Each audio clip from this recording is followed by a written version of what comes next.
El tema de hoy es la verdadera necesidad. La verdadera necesidad.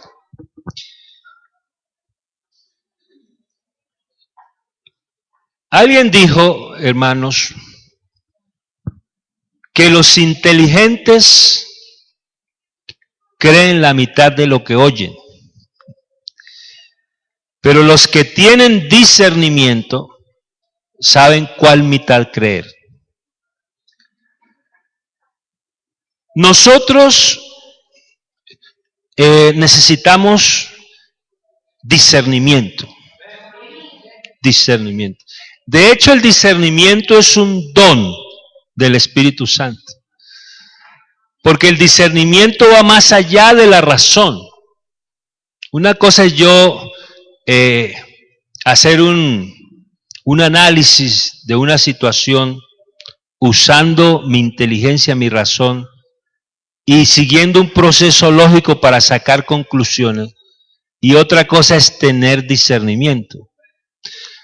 Porque el discernimiento es algo que va más allá de la razón. El discernimiento le pone fin a los misterios. El discernimiento es la habilidad, escuche esto, hermanos, es la habilidad para encontrar la raíz de los problemas. Cuando digo la raíz de los problemas, estoy diciendo que todo problema tiene una raíz. Vamos a imaginarnos un arbolito y lo vamos a bautizar. Ese arbolito le vamos a poner el nombre problema. Resulta que ese arbolito que está levantado y tiene ramas y tiene hojas y tiene fruto, está ahí, pero hay algo que lo sostiene. Y eso que lo sostiene es la raíz. Cuando uno tiene discernimiento, entonces, no solamente mira el problema, sino que mira ¿qué? La raíz del problema. Porque cuando uno quiere solucionar un problema, uno tiene que ir a eso, a lo que ocasiona el problema. Y eso que ocasiona el problema es la raíz. Digámoslo de esta manera, si podemos ver la raíz, podemos solucionar el problema. ¿Por qué estoy diciendo esto, hermanos? Porque el Comité de Obra Social, aquí están las hermanas, tiene una razón de ser y un objetivo. Es atender al necesitado de la iglesia. Ese es el objetivo. Atender al necesitado de la iglesia. Entonces, es un comité de ayuda. Ayuda social. Obra social. Y entonces, en ese orden de ideas, el Comité de Obra Social debe identificar cuál es la verdadera necesidad de la persona. Por eso entonces es que el Comité de Obra Social y todos nosotros, porque no solamente el Comité de Obra Social da, nosotros también damos, ¿cierto? Lo que pasa es que se canaliza por ahí. Pero lo que es válido para ellos es válido para nosotros en términos individuales. Nosotros también nos conviene tener discernimiento, entender la raíz de los problemas de los demás y, ¿por qué no decirlo?, entender la raíz de nuestros problemas. O sea que esto es para todos. Esto es para todos. Entonces necesitamos, o digamos así, es importante saber varias cosas. Voy a decir algunas cosas para que usted se vaya enfocando. Hermano, repartir es una tarea que requiere valentía. Repartir no es fácil. Usted recuerda que cuando el Señor nos dio el tema sobre la valentía, una dominical, el Señor le dijo a Josué, mira que te mando que te esfuerces y seas valiente. ¿Por qué? Porque tú repartirás la tierra. Quiere decir que para repartir uno tiene que ser valiente. Y yo pensaba, ¿por qué una persona para repartir tiene que ser valiente? Porque cuando usted tiene algo de repartir, los que van a recibir la parte, cada uno pide lo mejor para él. No, es que esto yo me merezco esto, yo quiero esto, ¿por qué a ese le dieron ese pedazo más grande y por qué a mí me dieron más pequeño? O sea que eso es un problema. Entonces, el que va a repartir tiene que ser una persona con unas características especiales. Tiene que ser un valiente. Repartir es una tarea difícil. Ahí tenemos el caso de Josué. Lo otro que debemos saber es que cuando aumentan los bienes, también aumentan los que los consumen. Eclesiastés 5:11 dice así. Eclesiastés 5:11. Dice la palabra del Señor, cuando aumentan, ¿qué cosa? Los bienes, uno cree que le va a quedar más dinero para darle a todos una tajada más grande. Pero usted que cuando aumentan los bienes, ¿aumentan qué? Los que los consumen. Aumenta la gente. Entonces, uno, repartir es una tarea de valientes. Dos, cuando aumentan los bienes, también aumentan las necesidades, los que los consumen. 3, Juan 12:8. Juan 12:8. Dice la Biblia que a los pobres, ¿qué pasa con los pobres? Siempre los tendremos con nosotros. Repartir es una tarea de valientes. Cuando aumentan los bienes, aumentan los necesitados. A los pobres siempre los tendremos con nosotros. De ahí entonces la importancia de saber quiénes están verdaderamente necesitados. Y saber por qué están necesitados.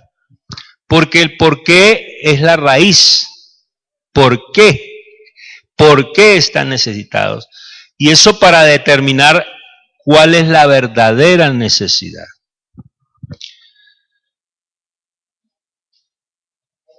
Eso implica que hay que hacer un diagnóstico.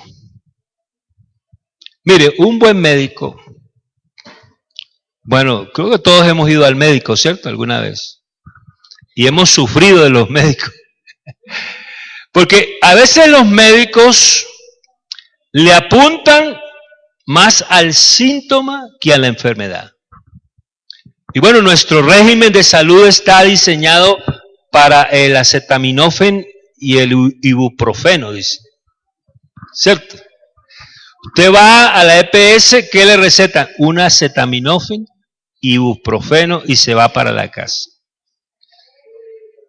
Resulta que el acetaminofén, el ibuprofeno es para librar los síntomas de la enfermedad, pero no curan la enfermedad. Entonces uno queda ahí calmadito y todo eso y se va contento.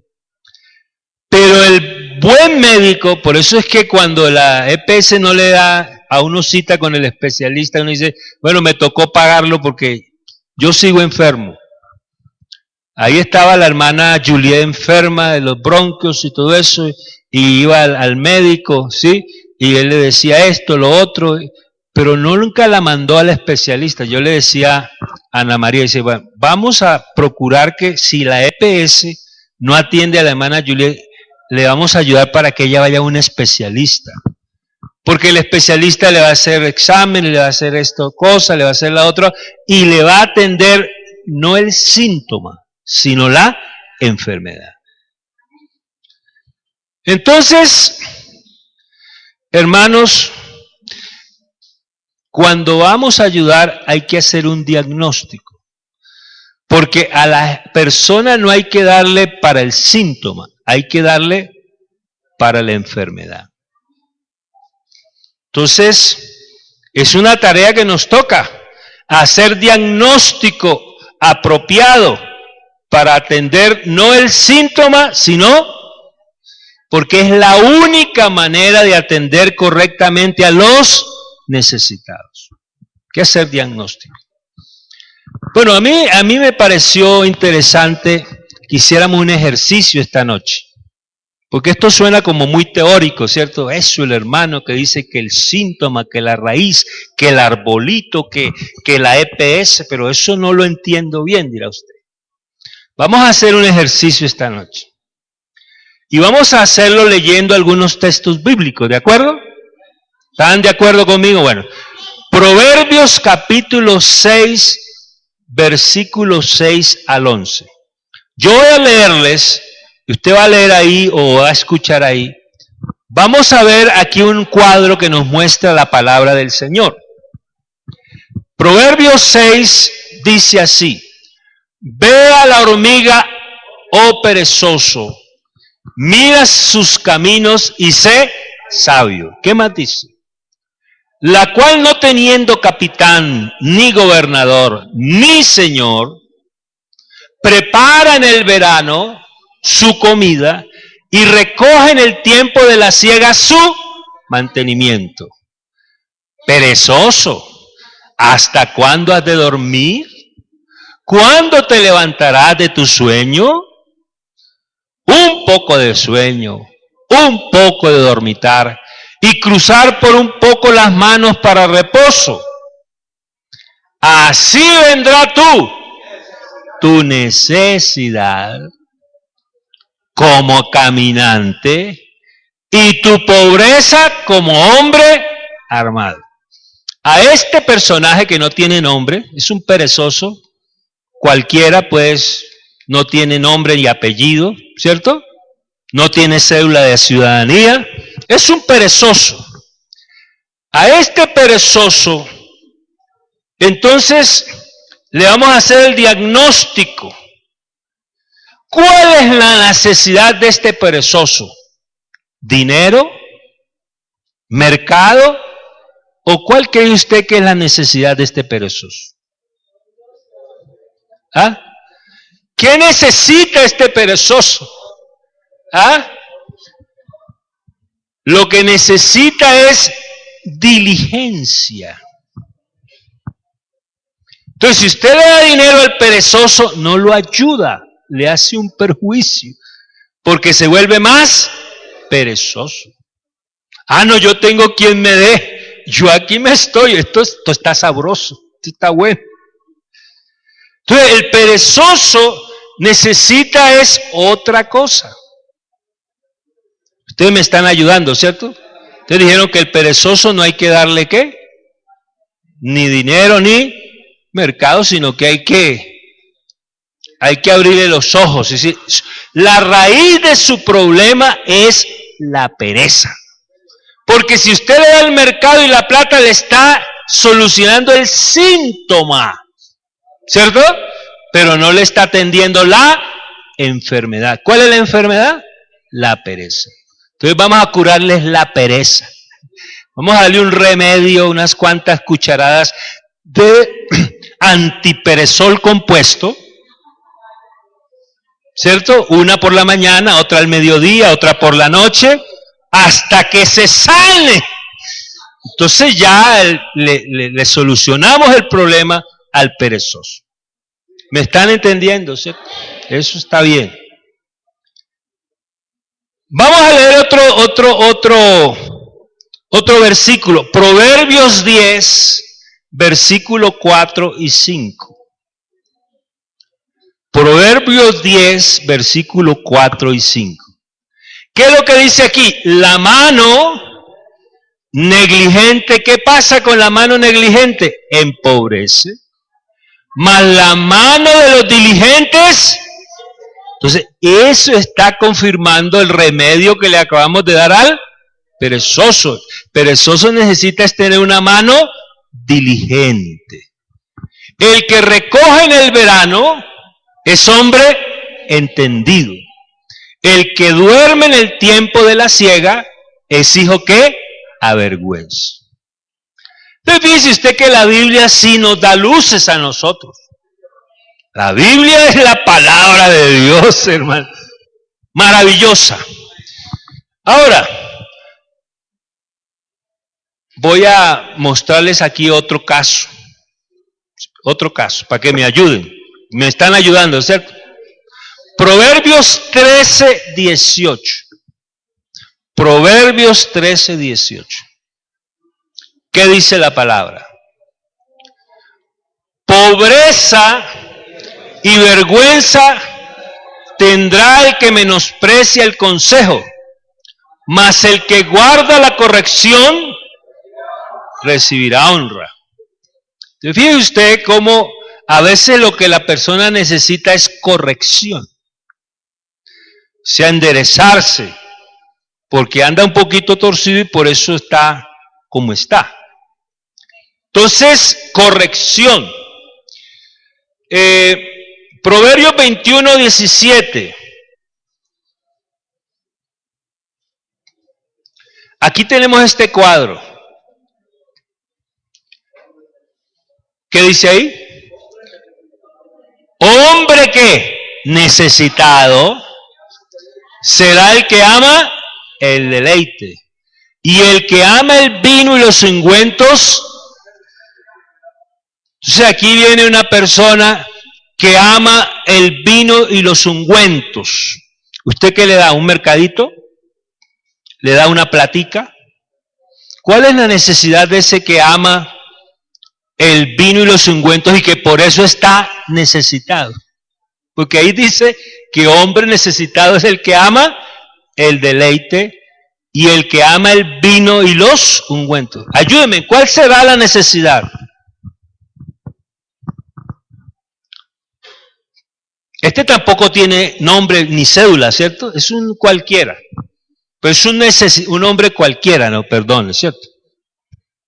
Entonces es una persona cualquiera, una dama cualquiera. Entonces él está necesitado. Pero usted se da cuenta que está necesitado es porque ama ¿qué? El deleite. Ama el vino. Ama los ungüentos, ¿cierto? Entonces, ¿qué necesita esa persona? ¿Qué le daría a usted? Ayúdenme, por favor. ¿Usted qué le daría? Sacaría un billete de 50,000 y dice, tenga, hermano. Usted está muy necesitado.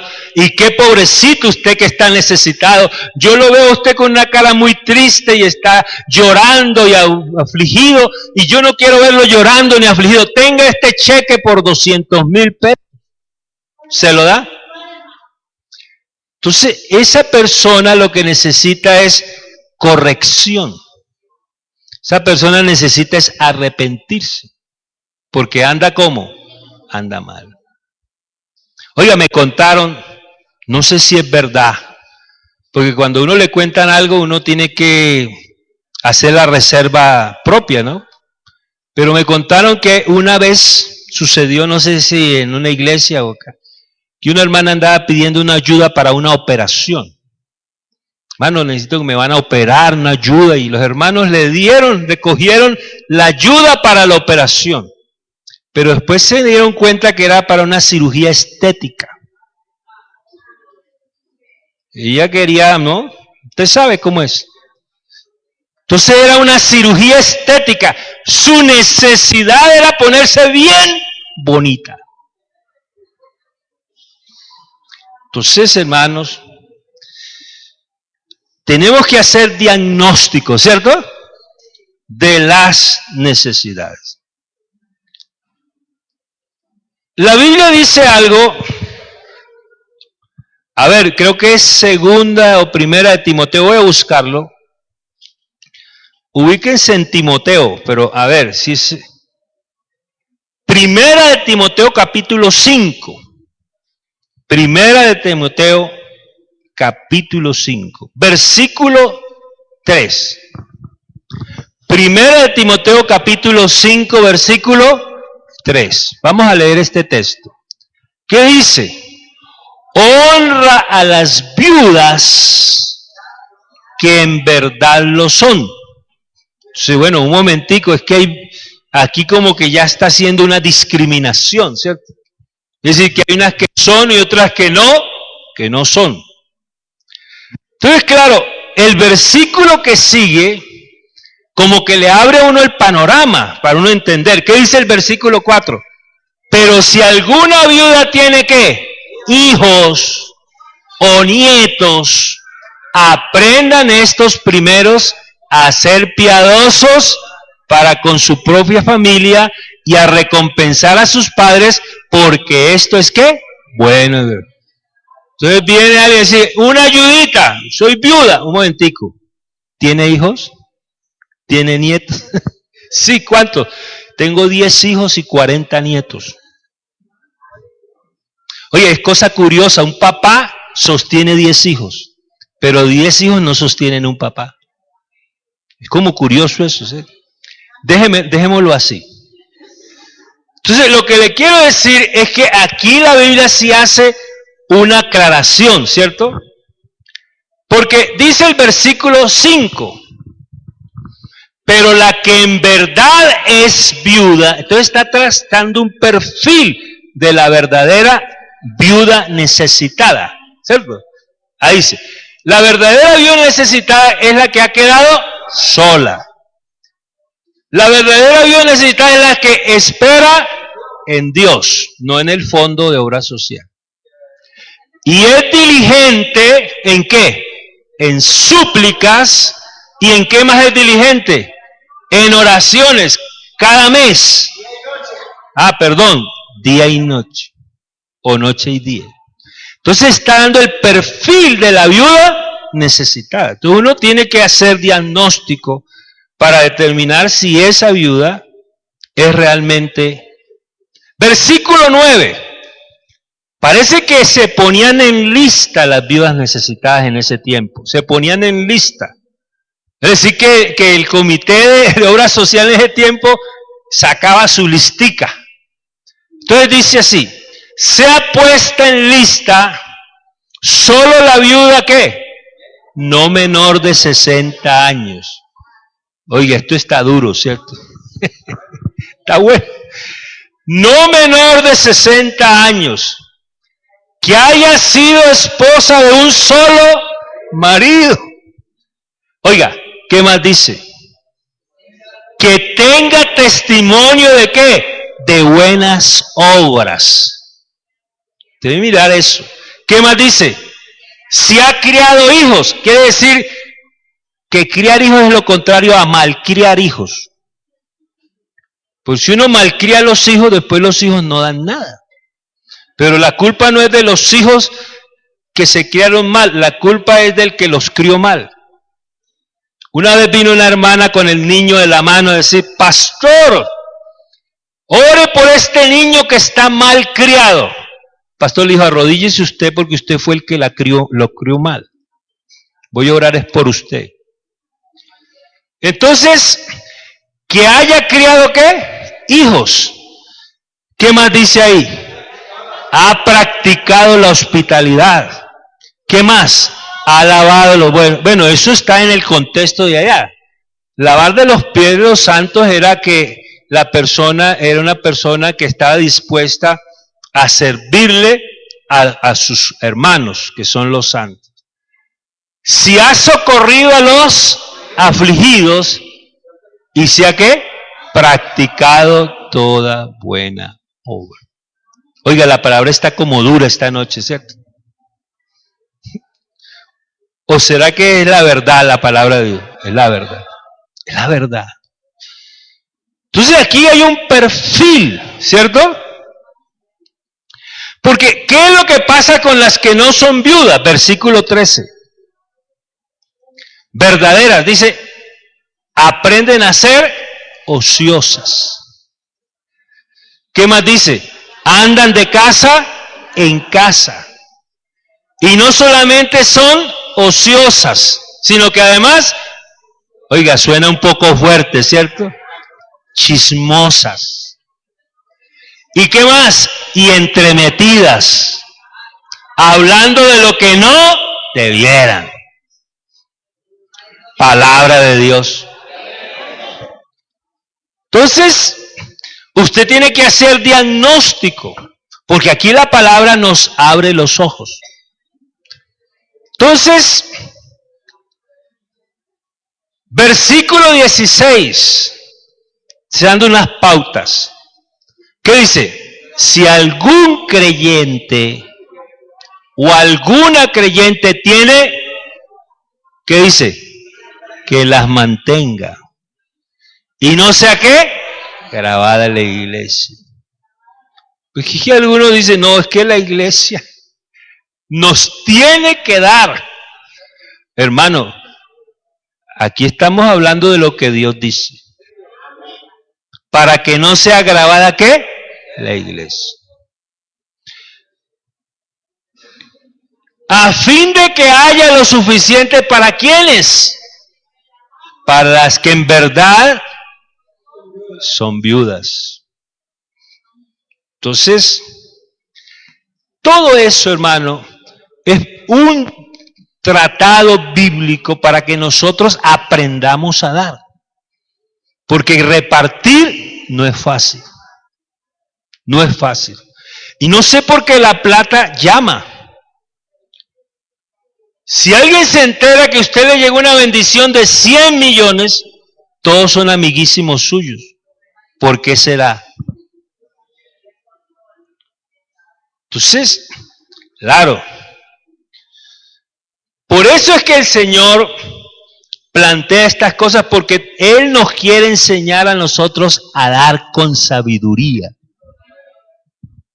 Porque, hermano, ese dinero que manejan las hermanas de obra social es un dinero santo. O no sé si dije bien o dije mal. Es el dinero de los santos. Entonces no se puede repartir de cualquier manera, ¿cierto? Tiene que repartirse con sabiduría. Hay que aprender a dar. ¿Usted gana algo con darle un billete de 10,000 a un drogadicto que le pide en la calle? Dígame qué gana. ¿Eso lo va a sacar de la drogadicción? No, él sale corriendo a comprarse 10,000 ¿en qué? Eso, en eso. Entonces, uno tiene que ser sabio para dar. Pero hermano, así como uno debe ser sabio para dar, debe ser sabio para recibir. Porque esto va para allá y corta para acá. Fíjese usted que hay cosas que, porque hermano, eso lo hemos estado mirando, que las situaciones muestran nuestro carácter. Es decir, las situaciones muestran de qué material estamos hechos, ¿cierto? Fíjese usted la frase que hemos acuñado muchas veces y que les voy a repetir esta noche. El mismo sol que endurece la arcilla, ablanda la mantequilla. ¿Qué quiere decir? Que la culpa no es del sol, la culpa es de qué material estamos hechos. Si el sol lo endurece, es porque usted es arcilla. Si el sol lo derrite, es porque usted es mantequilla. Entonces la mantequilla le echa la culpa al sol, se da cuenta, este sol me derritió. Y la arcilla le echa la culpa al sol, se da cuenta, este sol me endureció. La Biblia dice que el Señor le endureció el corazón a Faraón. ¿Pero qué es lo que quiere decir? Que el Faraón era duro y cuando el Señor empezó a actuar, él se endureció. ¿Me entienden? Entonces no fue que Dios lo endureció, es que el Faraón era de un material durísimo, incrédulo, rebelde, malo. Entonces, claro, cuando salió la palabra y salió el Señor y diciéndole haga esto, ¿qué pasó? Él inmediatamente se endureció. Entonces, las circunstancias dicen quiénes somos, cuál es nuestro carácter. Yo he estado diciendo y repitiendo muchas veces, yo espero que pues Dios me ayude para que tenga eco en los oídos suyos, ¿cierto? Y la palabra haya cabida en el corazón. Yo creo que ese es el anhelo de Dios, ¿cierto? De que entendamos que cuando las situaciones son adversas, nosotros siempre, lo digo porque yo también incurro en eso, siempre le pedimos al Señor que cambie o quite las situaciones adversas. ¿Es así o no? Señor, por favor, quítame los problemas, quítame las dificultades. Yo no quiero tener situaciones adversas. Pero nos olvidamos pedirle al Señor un carácter tan firme y tan sólido que nos permita a nosotros enfrentar las dificultades adversas. ¿Qué será mejor o qué querrá Dios? Me pregunto. ¿Será que Dios quiere quitarnos todas las situaciones adversas o quiere fortalecernos a nosotros para enfrentar las situaciones? Porque hermano, si a usted se le quita esta situación adversa, después le va a venir otra peor. Porque es que el mundo es difícil, ¿o no? ¿O qué dicen ustedes? Estamos en un mundo difícil, ¿cierto? Lleno de espinas, lleno de dificultades, lleno de dolor de cabeza, lleno de angustias. Entonces, yo creo que Dios lo que quiere es fortalecernos a nosotros, para que nosotros no nos derritamos ante las situaciones adversas. Entonces, las necesidades lo que hacen es mostrar nuestro carácter. Mire, Proverbios 30, 8, 9. Les voy a poner aquí un cuadro bíblico. ¿Sabe que yo leía este versículo, pero no leía como el contexto cercano? Es decir, ¿quién decía esas palabras? Porque mire lo que dice ahí. Vanidad, ¿y qué más? Y palabra mentirosa aparte de mí. Mire lo que está pidiendo este caballero. No me des pobreza ni riqueza. ¿Qué más le dice? Manténme del pan necesario. Versículo 9. No sea que me sacie y te niegue y diga, ¿quién es Jehová? O que siendo pobre hurte y blasfeme el nombre de mi Dios. Y usted que este versículo es bien interesante.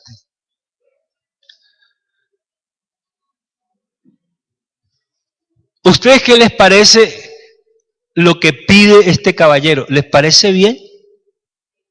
Ay, bendito, estoy en problemas. Porque es que no quiero contradecirlos a ustedes. Pero mire usted, vamos a leer esos Proverbios, ¿qué? 30, 8 y 9.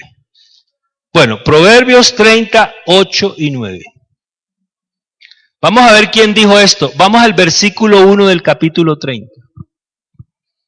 ¿Qué dice? Palabras de quién? De Agur. ¿Hijo de quién? De Jaquet. La profecía que dijo el varón a Itiel a Ucal. Vamos a ver qué dijo. Ciertamente, más rudo soy yo que ninguno. ¿Y qué más dice?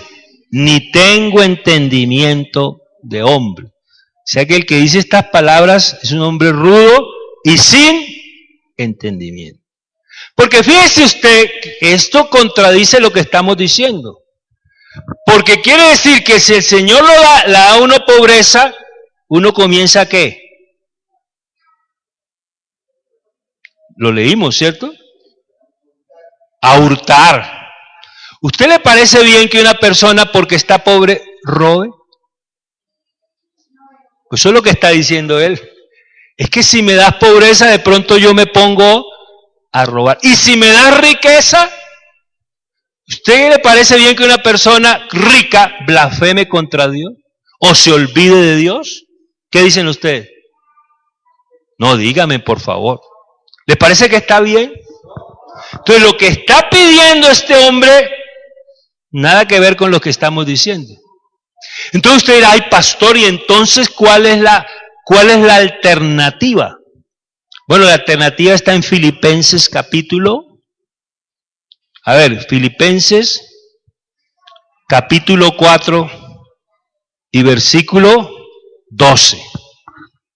Fíjese que cuando uno lee algo en la Biblia, uno tiene que saber quién lo dice y por qué lo dice, para poderle darle una verdadera interpretación.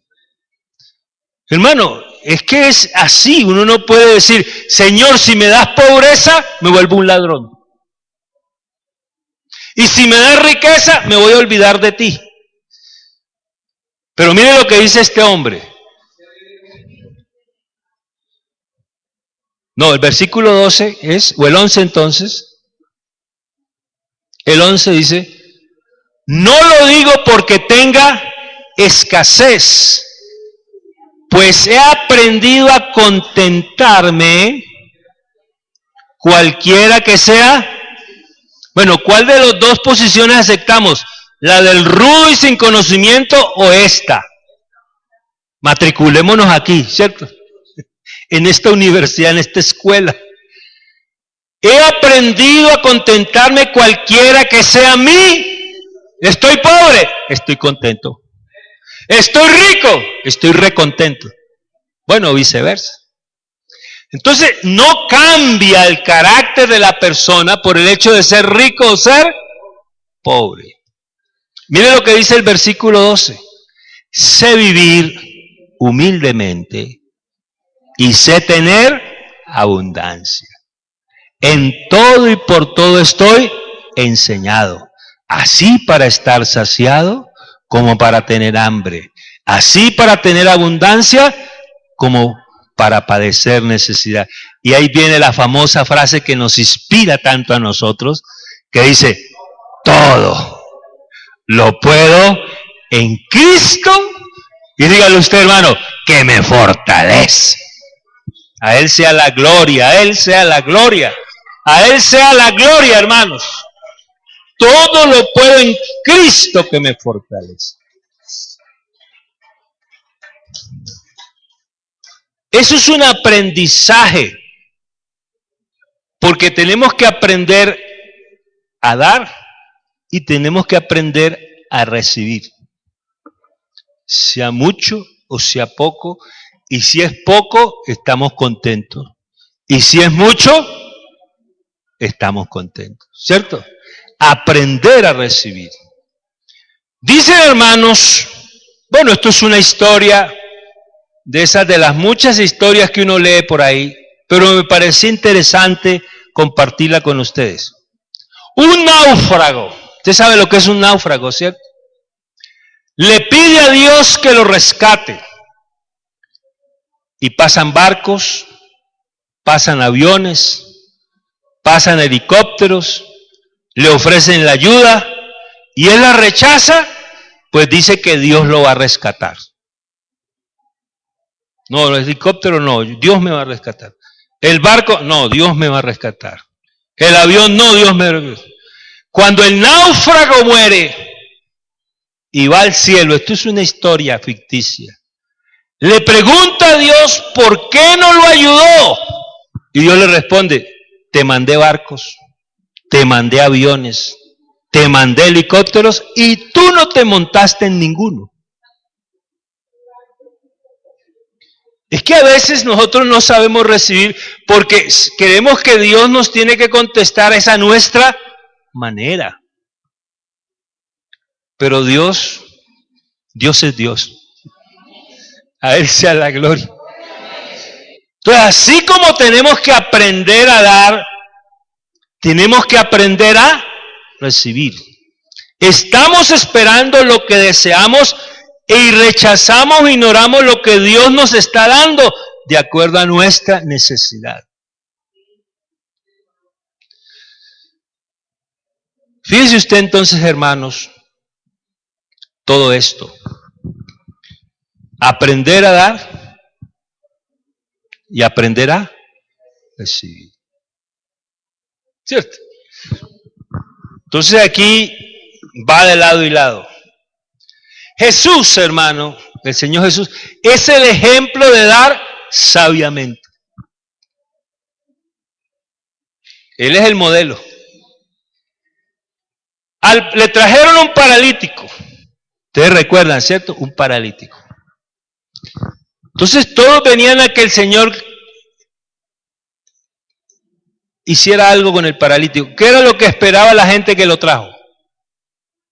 Cuando trajo al paralítico. Que lo sanara. Que lo sanara. Rompió en el techo, lo pusieron ahí. Señor, aquí traemos este paralítico para que lo sane.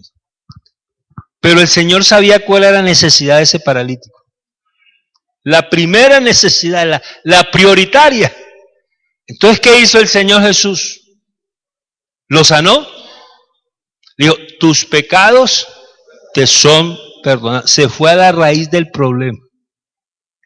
Usted lo que necesita es reconciliarse con Dios, que Dios le perdone los pecados.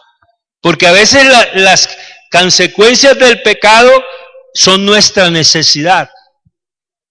Pero como no vamos a atender el síntoma, sino la raíz, el Señor dice, tus pecados te son perdonados. Bueno, el Señor es tan bueno que luego lo sanó. Pero hizo lo primero que tenía que hacer.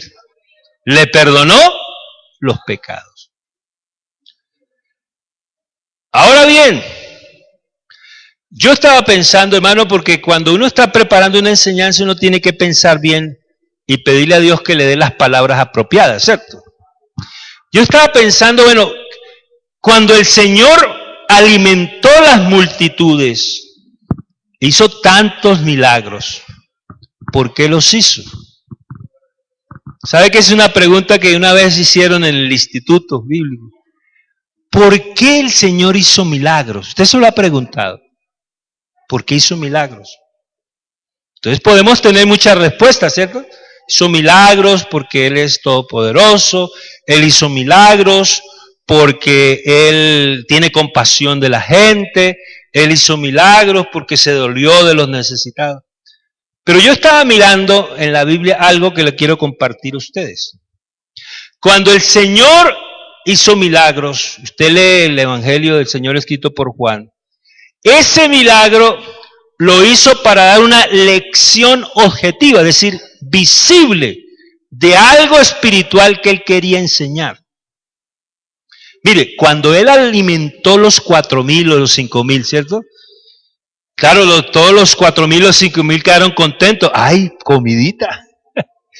Pero, ¿qué era lo que el Señor quería a través de esa lección objetiva enseñarles? Que así como hay un pan físico para darle vida a este cuerpo, hay un pan espiritual para darle vida a esta alma. Entonces, por eso, después de que alimentó la multitud, dijo, yo soy el pan vivo que descendió del cielo.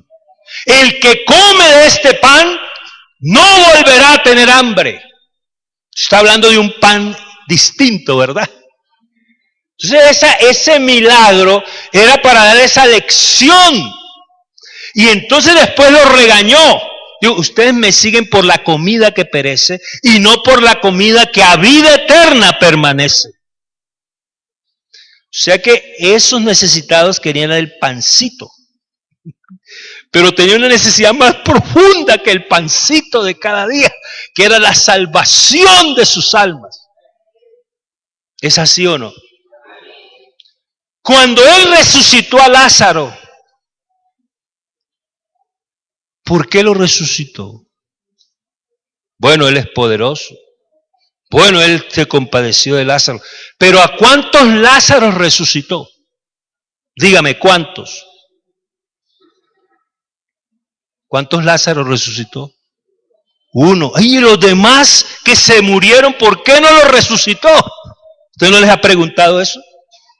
Si Dios es bueno y no le gusta que la gente se muera, resucitó a Lázaro. Oiga, yo también tengo aquí un muertico, resucítelo. Entonces, claro, usted se mete en el texto bíblico y se da cuenta, que cuando Él resucitó a Lázaro estaba dando una lección objetiva, porque Él antes de resucitar a Lázaro dijo, yo soy la resurrección y la vida. El que cree en mí, aunque esté muerto, vivirá. ¿Cierto que esa lección costaba aprenderla así a primera vista? ¿Cómo así que Él es la resurrección y la vida? Y el que cree en mí, aunque esté muerto, vivirá. Por favor, muéstremelo con plastilina. Bueno, aquí le tengo la plastilina. Aquí está Lázaro. Lázaro, ven fuera. Oiga, si Él es la resurrección y la vida. A Él sea la gloria, ¿verdad? A Él sea la gloria.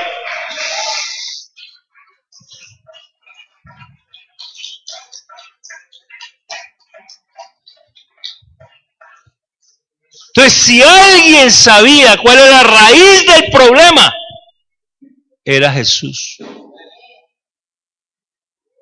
Por eso es que Él hizo esos milagros selectivos, pero era para dar una lección acerca de quién es Él, ¿verdad? Pero Él, lo importante, lo fundamental de su ministerio era darle al necesitado lo que el necesitado requería y no otra cosa. Mire, hermano, increíble, se lo voy a contar, increíble pero cierto, increíble pero cierto. Yo viví una experiencia como pastor en Patio Bonito hace muchos años. Yo le he contado a los hermanos, pero lo voy a volver a contar. Resulta que nosotros acostumbrábamos, bueno, lo que vamos a hacer este año, que entre los 2 cultos del domingo salíamos a hacer un culto al aire libre, a una plaza, a un parque. Yo casi siempre salía con los hermanos. Pero ese día llegó, no sé si era un adventista, un testigo de Jehová, y entonces yo estaba explicándole, ¿sí? Al adventista, yo estaba ocupado y dije, muchachos, váyanse ustedes al evangelismo, yo me quedo aquí con este caballero, que esto está importante. Entonces ellos se fueron al evangelismo. Yo me quedé y el culto creo que era a las 5, si no estoy mal, 5, ¿cierto? 5 de la tarde. Entonces a las 5, pues, los muchachos no llegaban. Y dije, bueno, hay que comenzar el culto y no están para ninguno de los que ayudaban están ahí. Entonces yo dije, no, yo voy a comenzar el culto porque a las 5 es a las 5. Entonces comencé el culto, vamos hermanos, Dios les bendiga, vamos a leer la Biblia, vamos a cantar. Entonces, bueno, y sí notaba como el vacío, faltaban los hermanos. Y de pronto estábamos ahí cuando yo veo que viene una multitud de gente y yo le notaba como una cara distinta. Uno cuando entra a la iglesia, uno sabe, entró, pues ese día entraron como en tropel. Y yo, ¿qué pasó aquí? Y se vinieron por el pasillo y se me subieron a la plataforma una señora con un niño en los brazos. Y yo dije, ¿qué pasó aquí? Decía, pastor, es que estos muchachos fueron a orar por mi hijo que estaba en el ataúd muerto y el Señor lo resucitó.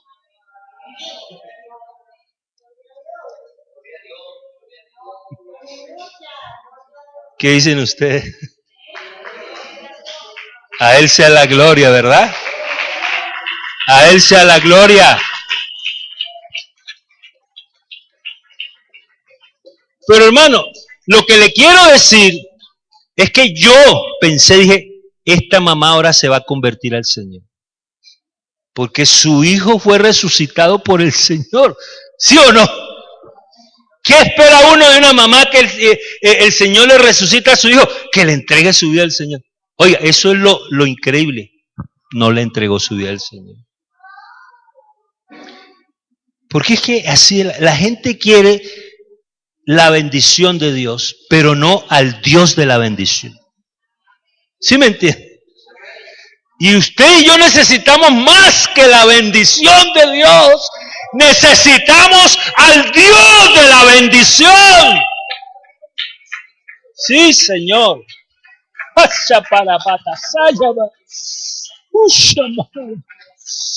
A Él sea la gloria.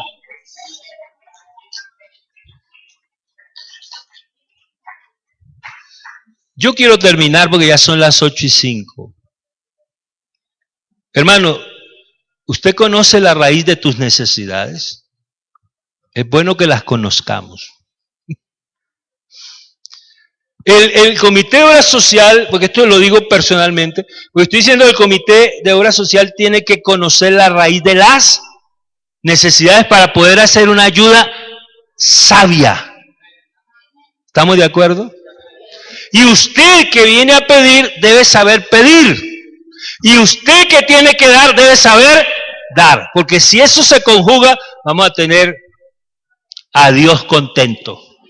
Y yo creo que aquí se trata no de tener contenta a la gente solamente. Necesitamos que nuestro Dios, el dueño de esta iglesia, el papá de nosotros, la cabeza de esta iglesia, esté contento. ¿Qué dicen ustedes, hermano? Así es.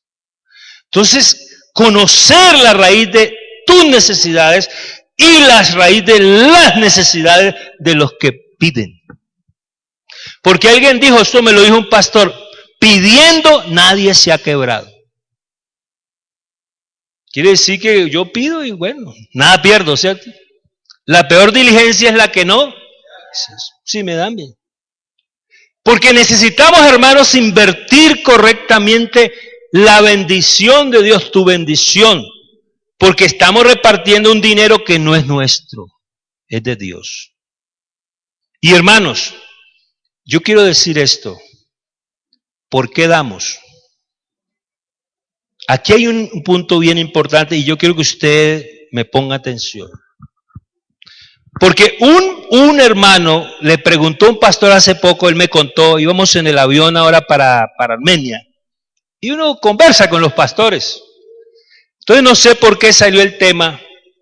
Él me dijo, hermano, se me acercó un creyente y me dijo, hermano, si yo no diezmo me condeno. Le preguntó, hermano, si yo no diezmo me condeno. En otras palabras, yo necesito diezmar para ser salvo. Entonces el pastor le dijo, mire, pastor sabio, me gustó lo que le dijo. Dijo, hermano, vea, es que usted no diezma para ser salvo. Usted no da para ser salvo. Usted no ofrenda para ser salvo. Usted no ora para ser salvo. Usted no ayuna para ser salvo. Usted hace todo eso porque es salvo. ¿Sí me entiende? Entonces, eso cambia la perspectiva. Quiere decir que cuando yo hago todo eso, estoy certificando que yo soy lo que creo ser y lo que digo ser. Entonces, eso no salva, eso lo hacen es los salvos. Porque yo puedo pasarme toda la vida diciendo, yo soy un manzano, y nunca doy una manzana. Usted dirá, oye, este manzano está raro. ¿Cierto que sí? Este manzano yo lo veo, sí, tiene cara de manzano, hojas de manzano, aroma de manzano. Esto parece un manzano, pero ni una manzanita. El árbol de manzana no da manzanas para ser manzano. Cuando el árbol de manzanas da manzana, está probando que es manzano. Entonces, cuando usted da, cuando usted ofrenda, cuando usted diezma, usted está demostrando que usted realmente es un hijo de Dios, es un cristiano. ¿Cuántos cristianos hay aquí? ¡A él sea la gloria!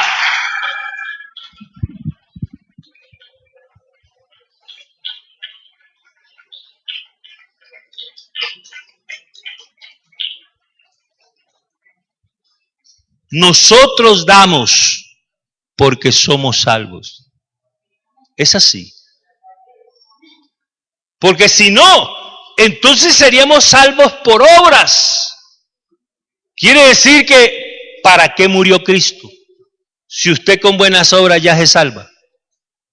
Si usted con diezmar, con orar, con ayunar ya se salva. ¿Para qué murió Cristo? ¿Cierto que sería en vano la muerte de Cristo? Pero como usted y yo no nos salvamos por hacer buenas obras, ni por ofrendar y diezmar, Cristo murió por nosotros. Pero ahora que somos sus hijos, damos buen fruto. Amén.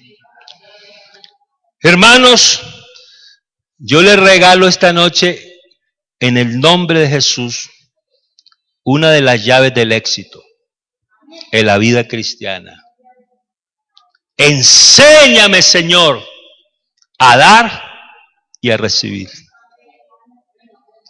¿Cuántos se matriculan en esto? ¿Cuántos reciben esta llave esta noche? ¿Cuántos reciben de parte de Dios? A Él sea la gloria. Por eso es que me gusta mucho cuando el salmista dice, Señor, enséñanos a ganar plata. Enséñanos a contar nuestros días, que traigamos al corazón sabiduría. Sabiduría. Y el Dios sabio,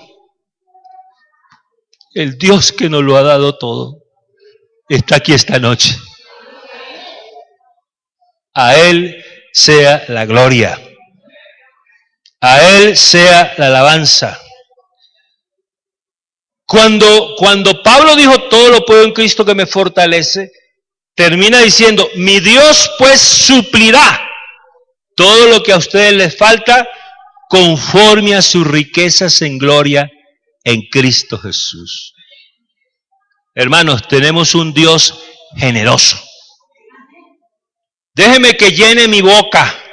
Permítame llenar mi boca esta noche para decirle a usted, pueblo de Dios, hijos de Dios, tenemos un Dios generoso. Permítame repetirlo con énfasis, con pasión. Tenemos un Dios generoso. Tenemos un Dios generoso. Tenemos un Dios generoso. Sí lo tenemos. Déjeme llenar mi boca esta noche con esta palabra. Tenemos un Dios sabio. Tenemos un Dios sabio. Permítame repetírselo, iglesia. Permítame a usted, hermano. Tenemos un Dios sabio que sabe dar. No solamente que Él es generoso para dar, pero sabe qué es lo que nos da. ¿Por qué nos lo da? Porque Él mejor que nadie. Él lo dijo, que Él sabe cuál es nuestra verdadera necesidad. Y yo sí quiero, hermano, esta noche que Dios me imparta sabiduría porque la necesito para yo poder entrar en esta senda del dar y del recibir. Hermanos, un día yo me puse a orar y Dios me puso este pensamiento. Los verbos que más se repiten en el Nuevo Testamento, en el Antiguo, son dar y recibir. Sí. Póngase a leer la Biblia. Dar y recibir. Cuando se habla de dar, siempre está asociado a nuestro Dios. Porque Él es el gran dador. De Jehová es la tierra, su plenitud, el mundo y los que... Todo es tuyo. Y de lo recibido de tu mano. A ver, ¿cuántos tienen una mano que ha sido llenada por la gracia y la misericordia de Dios? ¿Cierto que sí, hermano? De lo recibido de tu mano, ayúdeme a completar, de eso te damos. Entonces yo sí quiero pedirle al Señor que me dé sabiduría para poder conjugar estos dos verbos que se llaman dar y recibir. Hermanos de obra social y hermanos necesitados, porque todos somos necesitados. Lo que no sabemos es qué es lo que necesitamos, ¿cierto? Pero que Dios nos dé sabiduría esta noche, al comité de obra social y a nosotros como sus hijos, que nos dé sabiduría para poder dar y recibir. ¿Alguien quiere esto esta noche? ¿Habrá alguien aquí, siquiera uno, un hito, que quiere decirle, Señor, dame sabiduría, porque yo sí quiero aprender esta lección que tú me diste esta noche. Yo quiero entrar en ese camino, yo quiero entrar en esa senda, yo quiero matricularme en esa universidad, yo quiero aprender esta noche la gran lección que tú me has dado, la importancia de entender y comprender y saber cómo se da y cómo se recibe.